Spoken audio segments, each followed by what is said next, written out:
Shakumaku, dear viewers, welcome back to Iraq in 7 Minutes. I'm Eric, and joining me is Omar, editor of Epic's Iraq Reports, also known as Isham. Greetings, Omar. Hi, Eric. Good to join you again. Yes, as always. If you value this content, take a minute to like and subscribe to our channel. Here's a recap of some of the key events captured in this week's Isham. Prime Minister Mohammed al-Sudani visited Egypt and Tunisia to discuss the horrific conflict in Gaza, bilateral relations, and boosting business ties, focusing on tourism with Tunisia and oil, agriculture, industry, and water with Egypt. PUK leaders announced their objective to reclaim the premiership from their rival, the KDP, in the upcoming elections in the Kurdistan region. Iraq's July oil exports averaged nearly 3.5 million barrels per day, up 70,000 barrels per day from June. Nearly all exports were coming from southern and central Iraq, while Kirkuk and Kurdistan exports remained officially suspended. And in an unrelated story, a fire destroyed 15 tanker trucks at the Parwez Khan border crossing between Iraq and Iran in Sulaymaniyah province, killing a driver and injuring 7 others. Omar, was that legal commerce? It's commerce, but it might not be illegal. Okay. Iraq's Ministry of Water Resources approved 13 water projects with Turkey, including dams for rain and flood water harvesting in Nineveh, Karbala, and Muthana provinces, and irrigation schemes for desert areas, marking the first joint efforts under the water agreement signed during President Erdogan's April visit to Baghdad. And finally, as returning viewers know, last week we reported on the leaked details of a new security agreement between Baghdad and Ankara. Well, this week, Iraqi air defenses shot down a Turkish drone over Kirkuk, marking the first confirmed incident of Iraq targeting Turkish aircrafts. This event follows a Turkish drone strike in Sulaymaniyah that killed 2 journalists and injured a third. I might also just add, with our Ishams, we always are capturing what is in the news. Obviously, we will be continuing to follow the story because we're interested to know what story those journalists were covering and why they were targeted by a Turkish drone. Now we shift to analysis. This week, Iraq's Integrity Commission said it will seek a red notice from Interpol for the arrest of Noor Zuheir, a key suspect in what has often been called the heist of the century. So, Omar, tell us what about this heist, and I believe that happened some time ago. Why is it taking so long to bring Noor Zuheir to justice?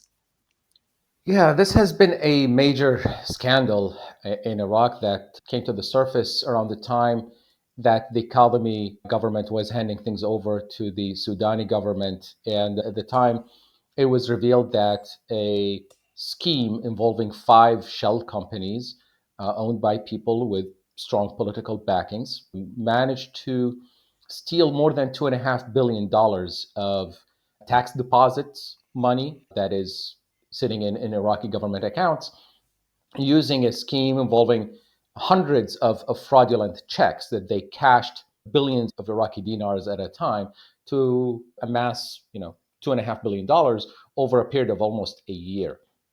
There was a lot of recrimination that followed the exposure of that story.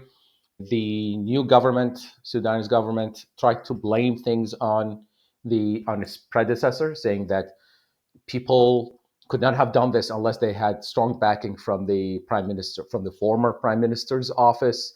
They went after the former oil minister, the former finance minister, and people close to Kadhimi himself. And but the Sudani government has also uh, messed up its response to this scandal.